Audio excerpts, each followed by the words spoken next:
Depression and PTSD are two of the most pressing health concerns that we're facing today. These are both increasing at drastic rates.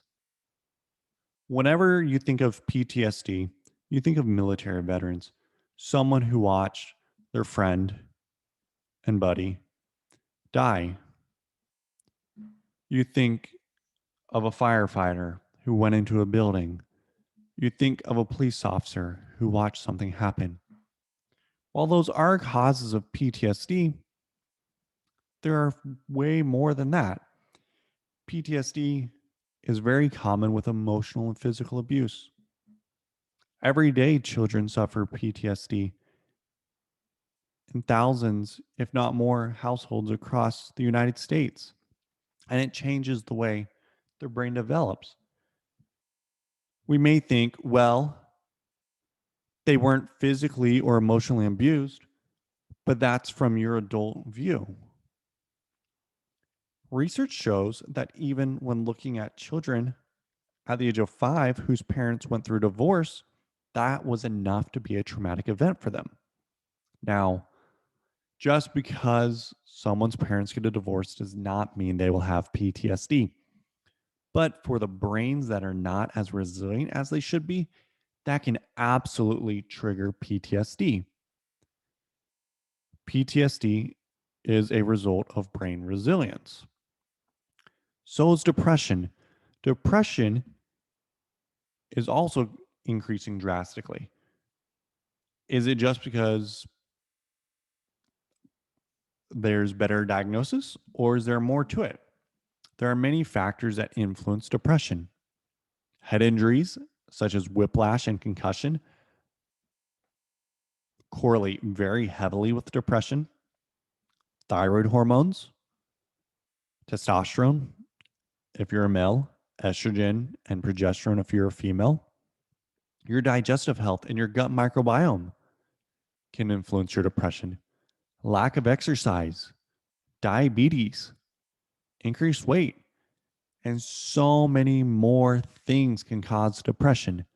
But ultimately, depression and PTSD are a result of abnormal brain connections. What I want to talk about are tools to help. These can help with both. So, ketamine.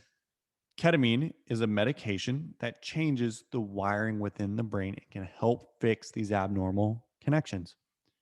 Very well tolerated, and it works in a very short period of time, but the results are very substantial and can last.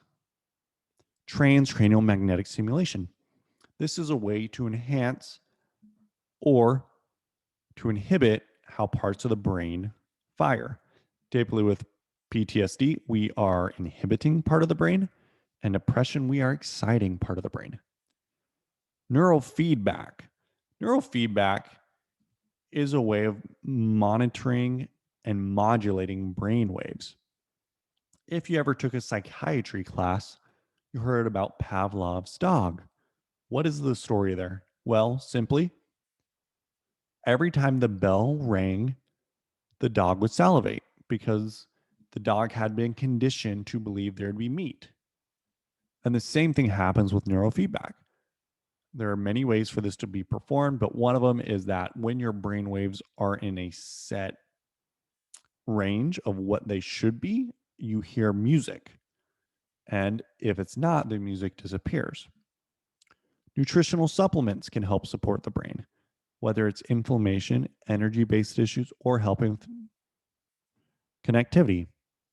And lastly, meditation, guided meditation, is a way to calm centers down and to change the way the brain is connecting. The more things that we can do to help with getting the brain connections back to normal, the better off someone with PTSD and depression are, and the longer the therapies they do last. So there are many tools available to help those individuals who are suffering from PTSD and depression. While some people do really well with one, they may not get results with the other.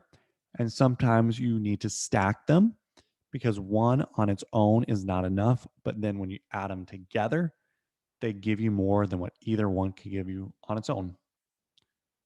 All right. I hope that helped you. If it did, please give us a like, comment, or share this and tag a friend who you think would benefit. Also, feel free to ask questions. And as we review the questions, if needed, we will make a video to answer those questions to better be able to help you. So, the key to better health is a customized plan.